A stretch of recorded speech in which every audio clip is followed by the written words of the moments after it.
Vamos lá, gente. Então, como eu estava dando um estudo na quarta-feira passada e a gente teve um problema técnico que impediu que a gente desse a parte final, eu vou estar fechando aqui o estudo. Eu quero lembrar o seguinte, que nós havíamos visto que haviam três fontes de tentações que você como crente e eu como crente, nós enfrentamos. A primeira fonte é o mundo, nós falamos sobre o mundo, o sistema pecaminoso caído, baseado em Efésios capítulo 6. Falamos sobre a carne como sendo essa natureza humana caída, aversa a qualquer bem espiritual e que consequentemente se opõe ao Espírito de Deus sobre a nossa vida. E bem como o mundo, né? Quando a Bíblia fala que o mundo jaz do maligno, quando o apóstolo João diz assim, não ameis o mundo nem aquilo que nele há, porque aquele que ama o mundo, o amor do Pai não está nele. Então são essas fontes que nós identificamos como fontes que se opõem a, às ações de Deus na nossa vida e que se configuram como fontes de tentação. Então nós vimos isso já, você já deve ter visto lá na parte inicial do vídeo do estudo de quarta-feira, e faltou uma parte final que o que nós temos que fazer, quais são as estratégias de enfrentamento, né? Quando a gente estuda na psicologia, usa-se o nome coping. Coping é uma expressão em inglês que resulta exatamente nesse conceito de estratégia de enfrentamento com algum tipo de, de dificuldade, patologia, enfim, né? E quais são as estratégias bíblicas que a gente tem para lidar com a questão da tentação, né? Nós vimos que a tentação ela é real, né? A tentação tem suas consequências positivas ou negativas. Negativas quando nós caímos, positivos quando nós vencemos, né? E tem escape, né? Tem escape. Então, a primeira delas, a primeira estratégia de enfrentamento da tentação, meus queridos, é o fato de nós estarmos alertas. A Bíblia vai nos apresentar em 1 Coríntios capítulo 16, 13, o texto quando Paulo vai falar para a igreja o seguinte: sede firmes e sede vigilantes, permanecei firmes na fé, portai-vos varonilmente, fortalecei-vos. Então Paulo ele vai dar a orientação, a dica de como nós devemos agir em relação à tentação. Estado de vigilância, estado de alerta. Você não pode ficar desatento. Né? Então nós às vezes ficamos desatentos. Eu sempre falo o seguinte, que nós somos soldados e que em alguns momentos nós baixamos a guarda. Quando a gente sabe que o inimigo está na nossa frente, a gente usa o escudo e usa todo arsenal que a Bíblia fala que a gente precisa usar. Mas quando a gente está em dois lugares, a gente tende a baixar a guarda. E são esses dois lugares que a gente mais tem problema. Esses dois lugares são dentro de casa e bem como na igreja. Parece que dentro de casa a gente está protegido, então a gente abaixa a guarda. Já viu que os grandes conflitos que a gente tem, na verdade, são nessa relação familiar. E bem como a questão da igreja. O fato de nós estarmos naquele espaço onde pressupõe que todo mundo seja crente, todo mundo tem que entender tudo, né? E aceitar tudo, e acaba que é ali que a gente também tem alguns embates sérios, e esses embates muitas vezes nos faz a perder a comunhão uns com os outros e a nossa comunhão também com Deus, né? Então, estarmos vigilantes. O tempo todo a gente tem que estar com essa armadura. Segundo, Jesus nos ensina em Mateus capítulo 26, 41, quando ele fala: vigiai e orai, para que não entreis em tentação, o espírito na verdade está pronto, mas a carne é fraca. Então a Bíblia está falando que a gente tem que orar, né? Ele está chamando a atenção da vigilância, né? Paulo também falou isso, né? Sede vigilante, mas Jesus também está dizendo, sede vigilante, e Jesus acrescenta, e orai. mostrando que quanto a oração é necessária para que a gente possa estar tendo, através da oração, uma comunhão mais íntima, uma aproximação maior com Deus para a gente enfrentar a questão da tentação, tá? E uma terceira estratégia, uma terceira forma de nós lidarmos com isso é, ah, tal qual o livro de Colossenses capítulo 3, verso 16 fala, Paulo fala assim: habite em vós a palavra de Cristo, instruí-vos, aconselhai-vos mutuamente. Né? Então, a terceira forma de nós enfrentarmos a tentação, essas três fontes, mundo, carne e Satanás, é obedecendo pela fé e não pelos sentimentos. Ou seja, ah, os nossos sentimentos nos enganam, porque a Bíblia fala que o nosso coração é um coração enganoso. Nós nos enganamos, nós temos uma facilidade muito grande de passarmos pelo auto-engano, né? As nossas próprias concepções, os nossos próprios conceitos, a ponto de Provérbios capítulo 3:15 falar: não te estribes não vos estribeis no vosso próprio entendimento. Ou seja, às vezes a gente acha que nós construímos um patamar tão sólido de conceitos, de valores, e às vezes nós temos o nosso sentimento juntado a isso, que faz com que a gente viva não pela fé, mas pelos sentimentos ou pelos conceitos que nós construímos, que na verdade não são conceitos bíblicos. Então a Bíblia está falando assim, ó, nós temos que obedecer pela fé e não pelos sentimentos. Para que isso aconteça, a palavra de Deus tem que habitar ricamente em nosso coração. A importância do aconselhamento, né? Aconselhamento mútuo, da instrução mútua, isso aí é fundamental, né? Eu tenho dito o seguinte, que quanto mais a gente esconde o pecado, mais a gente fica refém dele. Mas quando a gente confessa para alguém maduro na fé, confessa para Deus, né? E compartilha isso com alguém maduro na fé, que vai entender as nossas dificuldades e que vai nos ajudar a caminhar em santidade, isso é cura. É por isso que Tiago fala assim: orai uns pelos outros, né, e confessai os vossos pecados uns aos outros para seres curados. Então a Bíblia vai nos apresentar esse caminho pela palavra de obediência e fé, não pelos nossos sentimentos, porque o nosso coração é enganoso, para a gente enfrentar a questão da palavra. Lembre-se lá, por exemplo, quando Jesus enfrentou o diabo, quando ele estava sendo tentado, Jesus enfrentou com a palavra, porque ele conhecia a palavra e soube quanto Satanás distorceu a palavra, apresentando a ele uma fake, né, uma versão falsa das escrituras, né, e Jesus confronta, não é isso, né? Jesus mostra exatamente aquilo que era verdade. Por quê? Porque Satanás não se firma na verdade, que ele quis enganar, mas Jesus confronta com a verdade. Então, primeiro, é estar alerta, ser vigilante diante de toda situação de tentação. Segundo, orar, vigiar e orar, para que não entre em tentação. O Espírito, na verdade, está pronto, mas a carne é fraca. Palavra de Jesus. Terceiro, obedecer pela fé e não pelos sentimentos. Os nossos sentimentos, eles vêm e vão, são como uma senoide, altos e baixos. Se a gente deixar, a gente vai viver uma vida espiritual assim, ó.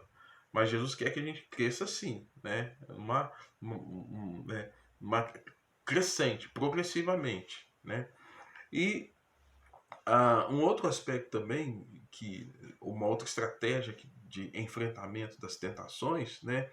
De condições para uma vida vitoriosa diante das tentações, é conhecer os meios de livramento. Ou seja, lá em 1 Coríntios capítulo 10, 13, o Senhor Jesus fala assim: não vos sobreveio, Paulo fala assim: não vos sobreveio tentação que não fosse humana, mas Deus é fiel e não permitirá que sejais tentados além das próprias forças, com a tentação vos proverá livramento. Ou seja, a Bíblia mostrando tanto para você quanto para mim, o quanto Deus também nos dá estratégias de livramento diante da questão da tentação, né? É, E a gente tem que saber disso. Quais são as estratégias de que a Bíblia nos aponta para a gente enfrentar essa questão das dificuldades, né? E aí vem é, essa quarta estratégia, que é conhecer os meios de livramento. Saber quais são os meios que Deus nos dá para que nós estejamos nos livrando dessa condição de tentação, né? A gente fala sempre o seguinte, que do ponto de vista psicológico, a gente precisa muitas vezes aprender a sublimar, né? Lembra lá daquela frase antiga que diz assim, que mente vazia é oficina do diabo? Mente vazia, oficina do diabo. Se a nossa mente ficar vazia, de fato nós vamos pensar tanta coisa ruim, tanta coisa tola, tosca, boba, infantil, imatura, imoral. E é por isso que a Bíblia chama a nossa atenção, para que a gente possa estar o quê? Ocupando a mente. Paulo fala isso, né? Que tudo que é bom, tudo que é puro, tudo que tem virtude, tem boa fama, seja isso que ocupe o vosso pensamento. Então, nós precisamos saber que Deus nos deu meio de livramentos. E nesse caso, a sublimação, quando a gente substitui uma coisa ruim por uma coisa boa, a gente está sublimando. Está com a mente vazia? Vai fazer uma caminhada, vai fazer algum trabalho manual, limpa alguma coisa na sua casa, mexa alguma coisa lá no seu armário para consertar. Não deixa a mente ficar improdutiva, porque uma mente improdutiva vai trazer danos emocionais e espirituais, né? O esporte é um caminho, a leitura, uma caminhada, vai mexer com planta, quem gosta de mexer com planta. Então são formas que a gente tem para que a gente transforme alguma coisa ruim em algo socialmente aceito, benéfico. E espiritualmente, a gente também tem que entender que Deus nos deu estratégia de livramento. A confissão, o louvor, a oração, o ouvir a palavra, são estratégias de livramento diante de situações que nós nos expomos em relação à questão da tentação. Tá? Então, repetindo, estar alerta, orar, obedecer pela fé e não pelos sentimentos, conhecer os meios de livramento. Quarto, agir prontamente, ou seja, agir com rapidez, né? Tiago, capítulo 1, verso 14 e 15, fala assim: ninguém ao ser tentado diga, sou tentado por Deus, porque Deus a ninguém tenta. Cada um é tentado pela sua própria cobiça, quando essa o atrai e o seduz. Então a Bíblia fala tanto assim, que quando a gente cai é porque aquilo seduz a gente. Cada um é tentado pela sua própria cobiça, pelo seu próprio desejo. E parece que o outro lá, ele põe esse desejo na nossa frente, assim, ó, agora, e aí? O que você vai fazer? Né? Então, esse outro pode ser o mundo, pode ser a carne, pode ser o próprio Satanás, né? Apresentando para nós, como apresentou para Jesus, situações de tentação. E aí, nesse caso, a gente tem que agir com firmeza, prontamente. Lembra da história de José?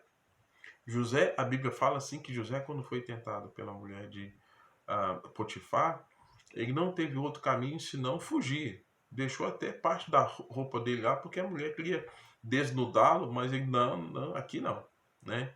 Então, diante da tentação, não dá para a gente ficar conversando, barganhando, será? Não. Tem hora, meu irmão, tem hora, minha irmã, que a gente tem que fugir mesmo, tem que sair fora. Se não sair fora, o negócio vai ficar feio, complica a sua vida espiritual, e dependendo, como eu disse aqui, que no caso que a tentação é algo real, que tem consequências dependendo, pode ter uma consequência muito danosa, né? A gente vê aí muitos moços, alguém oferece uma droga, ou uma oportunidade de um sexo casual, né? E a gente sabe que são situações que se não fugir, depois você fica preso, fica escravo, fica amarrado àquilo, e para sair daquilo é algo terrível. Uma situação de adultério, quantas pessoas que às vezes elas numa situação de tentação, ao invés de pular fora, fugir, como José fez, eles conversam, ficam conversando, aí fica naquela lábia ou do homem adúltero ou da mulher adúltera, né, que Provérbios vai nos ensinar também sobre isso, e caem nessa tentação, ficam presos, amarrados a isso, né? Então, importante você agir prontamente. E Paulo vai dizer assim, fugir da impureza. Tem hora que não tem como conversar, não tem como negociar, não tem como contra-argumentar, fuge, tá? Então, agir prontamente, né? Agir com rapidez em relação a isso. E o quinto aspecto é, aquilo que Paulo vai falar em Efésios capítulo 5, 18, que é uma quinta estratégia de enfrentamento, que essa é importante. Eu acho que quando você está linkando todas essas outras partes, estar alerta, orar, obedecer às escrituras, conhecer os meios de livramento, agir com rapidez, evidentemente é porque você está cheio de Deus. E o quinto caminho aqui, a quinta estratégia de enfrentamento é estar cheio do Espírito Santo de Deus. E quando a gente está cheio do Espírito Santo de Deus, é porque a gente está cheio da palavra, tem vida de oração, não está refém de Satanás em relação a nenhum tipo de comportamento pecaminoso, porque a gente sabe que o Senhor já morreu na cruz, derramou seu sangue, e não há culpa mais, né? Não há condenação sobre nós, sobre aqueles que são em Cristo Jesus. E quando a gente está cheio de Deus, a gente tem mais condições de enfrentar, como Jesus enfrentou, conforme Lucas 4, Mateus 4, na tentação que ele passa no deserto, né? E aí Paulo vai dizer assim, e não vos embriagueis com vinho no qual há dissolução, mas enchei-vos do Espírito, falando entre vós com salmos, hinos e cânticos espirituais, louvando a Deus de todo o coração e com gratidão ao Senhor. Então Paulo está dando para nós o caminho para a gente enfrentar, né? Ele diz, remie o tempo, porque os dias são maus, saber como é que você lida com o seu tempo, né? É, andar prudentemente, né? Vede prudentemente como andais. Paulo está dando essa dica toda para nós aqui. E o resultado disso é uma vida cheia de Deus, cheia do Espírito Santo. Uma vida cheia do Espírito Santo é uma vida cheia da palavra, né? Eu tinha um professor que dizia exatamente isso. Só posso dizer que estou cheio do Espírito se estiver cheio da palavra. Tem muita gente que busca, ou que se afirma estar cheio do Espírito, mas está longe da palavra, né? Está longe das Escrituras, não traduz a palavra em algo prático, algo para a vida, algo que glorifique a Deus. Isso é danoso. Então, repetindo aqui, quais são as estratégias de enfrentamento para as três fontes de tentação: mundo, carne e Satanás? Primeiro, estar alerta. Segundo, orar. Terceiro, obedecer pela fé e não pelos sentimentos. Quarto, conhecer os meios de livramento, palavra, oração, louvor, comunhão, confissão, né? São caminhos os quais a gente pode estar se fortalecendo, jejum, né? Agir prontamente, não ficar conversando com a tentação, né? Viu que é situação de tentação quer te levar ao chão, te fazer cair, ó, sai fora. E quinto, está cheio do Espírito Santo. Aí assim, o Catecismo Maior, ele vai dizer assim, se porventura você cair, o que você tem que fazer? Ah, pastor, eu fiz isso tudo aqui e caí na tentação, né? Porque Jesus está olhando por nós, porque ele sabe que a gente é fraco mesmo. E não nos deixeis cair em tentação, mas livra-nos do mal, livrar-nos do mal. Se você cair, o que tem que acontecer? O Catecismo Maior, ele vai dizer assim, sejamos levantados e recuperados da queda, e que tiremos dela proveitos santos, que nossa santificação e salvação sejam aperfeiçoados, Satanás será atropelado, pisoteado através do poder de Deus, e assim saímos inteiramente libertos do pecado, da tentação e de todo o mal, né? A Bíblia fala que haverá um dia que com o sopro do Senhor Jesus, Satanás vai ser totalmente exterminado, eliminado, né? Mas ele já tem a vitória sobre a carne, o mundo e Satanás. E ele já nos deu essa vitória. Se cair, lembra lá de 1 João, se confessarmos os nossos pecados, ele é fiel e justo para nos purificar, nos perdoar os pecados e nos purificar de toda e qualquer injustiça. Né? Se cair, não fique prostrado, porque o Senhor segura as nossas mãos. O Senhor nos sustenta, o Senhor nos chama de volta, o Senhor nos convida novamente, mediante a sua graça, a participar da sua santidade. Não fosse assim, ele não seria Deus. Ele só é Deus por conta desse amor, dessa santidade dele, que ele compartilha conosco. Né? Deus é Deus. Deus é maravilhoso.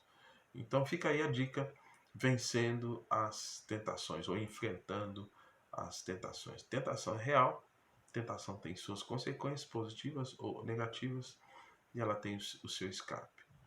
Quais são as fontes? Mundo, carne, Satanás. O que eu tenho que fazer? Estar alerta, orar, obedecer, conhecer os livramentos, agir prontamente e viver uma vida cheia do Espírito Santo. Que Deus abençoe a sua vida, que possa ter sido proveitoso para você.